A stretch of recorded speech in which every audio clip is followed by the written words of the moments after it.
नमस्ते. आपण मागील भागात पाहिले की घाबरलेली रिनी आजोबांना कविता कुठे आहे विचारत असते.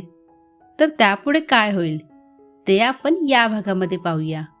पण त्याआधी जर तुम्ही चॅनलला सबस्क्राईब केलं नसेल तर प्लीज सबस्क्राईब करा आणि बेल नोटिफिकेशन ऑन करायला विसरू नका, जेणेकरून पुढील सर्व भागांचे नोटिफिकेशन तुम्हाला येतील. तर कथेला सुरुवात करूया. रिनी त्यांना जवळजवळ खडसावत म्हणाली, सांगा, माझ्यापासून काही लपवू नका, मला सगळं खरं काय ते सांगा. तेव्हा आजोबा म्हणाले, रिनी, तुझ्या आईचा पत्ताच नाहीये. असे म्हणत ते ढसाढसा रडू लागले. त्यानंतर विवान पुढे आला. त्यांना सांभाळण्याचा प्रयत्न केला. मग आजोबांना धीर देत संपूर्ण गोष्ट सविस्तर सांगण्यास सांगितली. दुःखामुळे आजोबांनाही नीट समजवता येत नव्हते. त्यानंतर समरचा मित्र विशाल याने संपूर्ण हकीकत सांगितली. समर आणि कविता यांची गाडी नदीत पडल्याने दोघे नदीत बुडाले. आजूबाजूच्या गावकऱ्यांनी उड्या मारून समर आणि कविताचा शोध सुरू केला. पोलिसांनाही कळवण्यात आले. समर सापडला, पण कविता सापडली नाही. तिचा शोध चालू होता. समर सापडला, पण तो गंभीर जखमी झाला होता आणि डॉक्टर त्याच्यावरती ऑपरेशन करण्याच्या तयारीत होते. सगळं ऐकून रिनीची अवस्था साप चावल्यासारखी झाली. विवान तिला म्हणाला, रिनी, घाबरू नकोस, धीर धर, काका बरे होतील, काकी सुद्धा सापडतील. देवावर विश्वास ठेव. काय देवावर विश्वास ठेवू? त्याने जर ठरवले आहे की तो मला आयुष्यात कधीच सुखी राहू देणार नाही. आधी त्याने माझ्या वडिलांना हिरावून घेतलं आणि आता माझ्या आईलाही. असे बोलून ती पुन्हा रडू लागली. विवानने पुन्हा तिला समजावलं, हे बघ रिनी, तू असं निराशावादी बोललीस तर कसं चालेल? तुला तुझ्या आजी आजोबांना, भावाला धीर द्यावा लागेल आणि जाऊन काकांच्या उपचाराविषयी माहिती घे. आता तूही एक डॉक्टर आहेस, हे विसरू नकोस. जा जा आणि डॉक्टरांशी बोल. ही परिस्थिती गंभीरपणे हाताळ, ना की रडत. विवानच्या बोलण्याने तिचं लक्ष समरकडे गेलं आणि ती म्हणाली, हो, बाबांची केस कोणत्या डॉक्टरकडे आहे?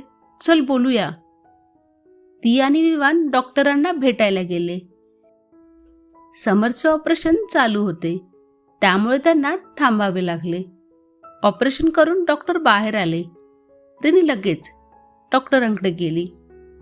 डॉक्टर, बाबा कसे आहेत? तुम्ही? मी त्यांची मुलगी आहे, डॉक्टर रिनी.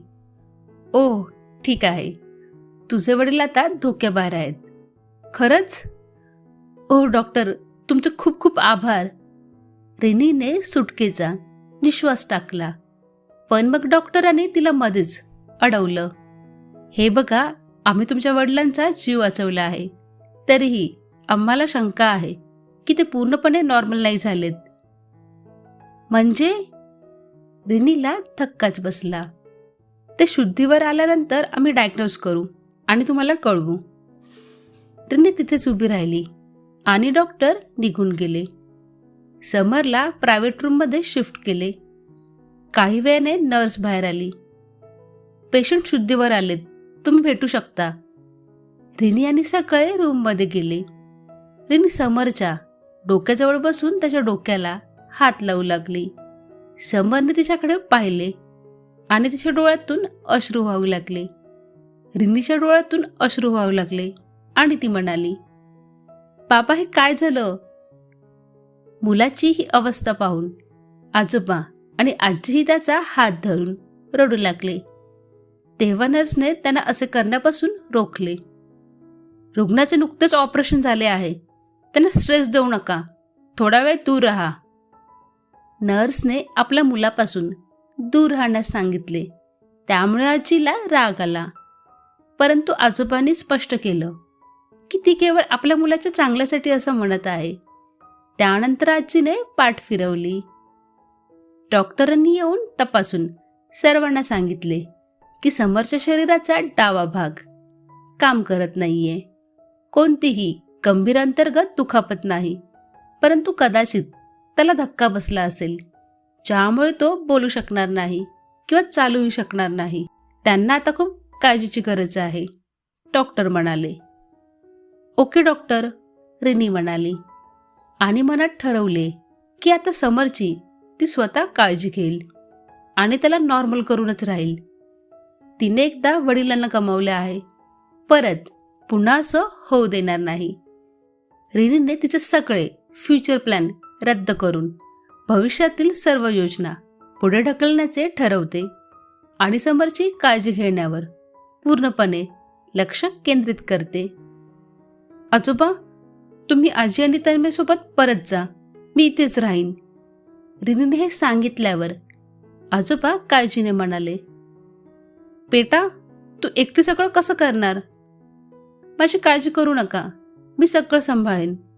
रिनीने आश्वासन दिले. मी पण इथेच आहे आजोबा, रिनीसोबत, काळजी करू नका, विवान म्हणाला. आजोबा विवानला पहिल्यांदाच पाहत होते, त्यामुळे अनोळखी व्यक्तीवर विश्वास ठेवणे त्यांना योग्य वाटले नाही.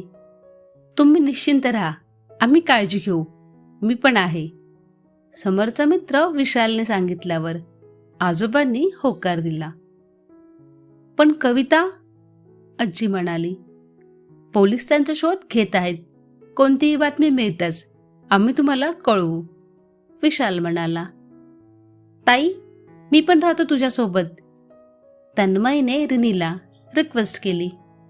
नाही तन्मय, आजी आजोबांनाही घरी कोणीतरी लागेल, तू तिथे त्यांची काळजी घे. अशा मनस्थितीत त्यांची काळजी घ्यावीच लागेल, त्यांना एकटं सोडता येणार नाही. रिनीने तन्मयला समजावले. रिनीने समजावल्यावर तन्मयने जायला होकार दिला. सगळे निघून गेल्यावर रिनी कॉरिडॉरमध्ये असलेल्या खुर्चीवर बसली. आता तिला कविताची काळजी वाटत होती.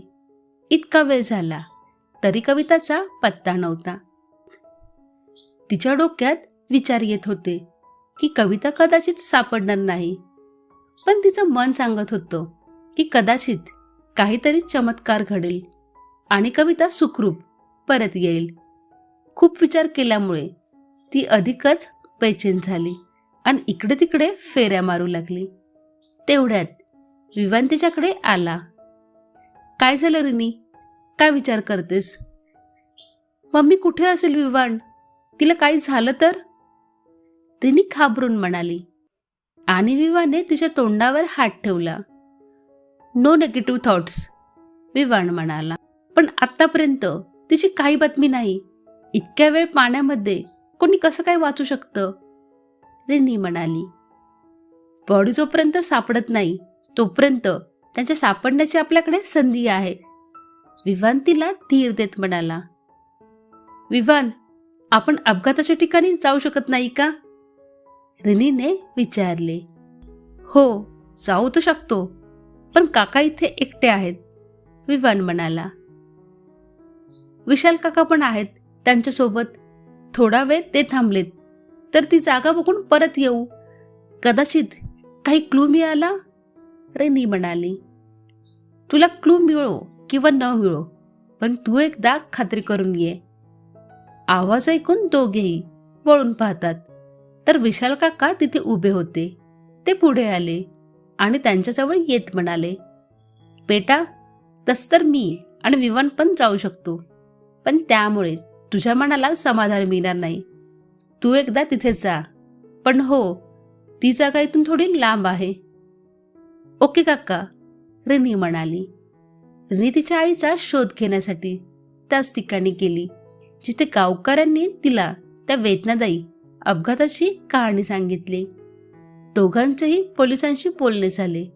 हे सर्व जाणून ती आणखीनच हताश झाली. विवानने आधार दिला आणि रडणाऱ्या रिनीला परत गाडीजवळ आणले. वाटेत विवानने तिला धीर देण्याचा प्रयत्न केला. रिनी, तुझे वडील वाचले याबद्दल आभार मान. आता त्यांची काळजी घे. जर तू त्यांची काळजी घेतलीस तर काकी जिथे असतील तिथून तुला आशीर्वाद देतील. पण हे सर्व रिनीला ऐकायला कुठे येत होतं. तिच्या डोळ्यासमोर फक्त कविताचा चेहरा तरळत होता. मनात ती फक्त कविताला हाक मारत होती. मम्मा कुठे आहेस? तुला माहीत आहे ना, तुझ्याशिवाय मला नाही बरं वाटत. प्लीज परत ये. मी, बाबा, तन्मय, आजी आजोबा, किती आनंदी कुटुंब होतं आपलं. तुझ्याशिवाय सर्व काही अपूर्ण आहे. आईच्या विचारात हरवलेल्या रिनीसाठी तोही लांबचा रस्ता छोटा झाला. दोघेही परत हॉस्पिटलमध्ये पोहोचले होते. समरला 1-2 दिवसात डिस्चार्ज मिळाला. मी इथून माझ्या घरी परत जाईन. रिनी, तुला काही हवे असेल तर प्लीज मला न डगमगता कळव. आणि तू कधी येणार हे देखील मला सांग, विवान म्हणाला. बाबा बरे होण्याआधी मी येणार नाही, रिनी म्हणाली. रिनी सध्या भावनिक आहे हे विवानला माहीत होते. त्यामुळे त्याने बोलणे टाळले. नाही तर समरचे नॉर्मल होणे अवघड होते. ठीक आहे, तेव्हा प्लीज काका लवकर नॉर्मल होऊ देत, विवान म्हणाला. तू मला खूप मदत केलीस, मी हे कधीच विसरणार नाही विवान, रिनी म्हणाली. तिचे बोलणे ऐकून विवानला खूप काही बोलायचे होते. पण तो म्हणाला, मी तुझी वाट पाहतोय, लवकर ये. दोघांनी ओल्या डोळ्यांनी एकमेकांचा निरोप घेतला. रिनी आणि विशाल समरला सोबत घेऊन गावी गेले. तिथे पोहोचल्यावर रिनीने समरची काळजी घेण्याची संपूर्ण जबाबदारी घेतली. त्याच्या खाण्यापिण्याची, औषधाची सोय करून समरने नकार देऊनही त्याच्या पायाची मालिश केली. दिवस रात्र ती अशी सेवा करत होती जसं काही कोणती तपश्चर्या करत असल्यासारखी. तिला स्वतःच्या खाण्यापिण्याचे भान नव्हते. आजी तिला ओरडून जेवायला बसवायची. पुरी सेवा करण्यासाठी स्वतःला पण निरोगी ठेवणं महत्वाचं आहे. तू जर असं करशील तर कविता आल्यावर मला 10 गोष्टी सुनवेल. आजीचे हे शब्द ऐकून तिचं मन भरून यायचे. कसे घरातले सर्वजण अजूनही कविताच्या परत येण्याची आशा बाळगून होते. आजपर्यंत समरला कविताची अवस्था कोणीही सांगितली नव्हती. त्यालाही तिची काळजी वाटत होती, पण कोणालाही विचारता येत नव्हते. एक दिवशी समरने मोबाईलवर मेसेज लिहून रिनीला विचारले, कविता. तो मेसेज वाचून रिनी विचारत पडली की काय बोलावे. जेव्हा तिला काही सुचत नव्हते तेव्हा तिने समरला निमित्त केले. ही आई अजूनही हॉस्पिटलमध्ये दाखल आहे आणि मामा मामी तिची काळजी घेत आहेत. हे कळताच समर काही बोलायला बेचैन झाला. खूप प्रयत्न करूनही त्याला काही बोलता आले नाही. तेव्हा त्याने पुन्हा मेसेजचा मार्ग निवडला. तू जा बघ तिला. हे लिहिताच त्याचा फोन पडला. रिनीने फोन उचलला आणि मेसेज पाहिल्यावर ती म्हणाली, काळजी करू नका, काही दिवसांनी मम्मी येईल. तन्मय अधूनमधून जात राहतो तिकडे. त्याने त्याचा फोन मागितला आणि लिहिले, मला जायचं आहे. समरची अस्वस्थता पाहून रिनीला वाटले की समरला खोटे बोलून आपण मोठी चूक केली. आधी तुम्ही बरे व्हा, डॉक्टरांनी तुम्हाला बेड रेस्ट करण्याचा सल्ला दिला आहे ना. हे ऐकून समर चिडला. आता रिनीने समरशी फारसं बोलणे टाळायला सुरुवात केली, पण ती मनापासून त्याची सेवा करत राहिली. समरला त्याच्याशी काळजी घेताना पाहून वाटतं, हीच ती रिनी आहे जिला त्याला कधी काळी दत्तक घ्यायचं नव्हतं. आज त्याच्या सर्वात कठीण काळात ती त्याचा आधार आहे. कदाचित त्याच्या स्वतःच्या मुलीलाही इतकं जमलं नसतं. तर मित्रांनो, उर्वरित कथाही पुढील भागामध्ये येईल. तर हा भाग तुम्हाला कसा वाटला हे कमेंटमधून जरूर सांगा. आणि कथा आवडली असेल तर प्लीज तिला लाईक आणि शेअर करा विसरू नका. कथा पाहण्यासाठी खूप खूप धन्यवाद.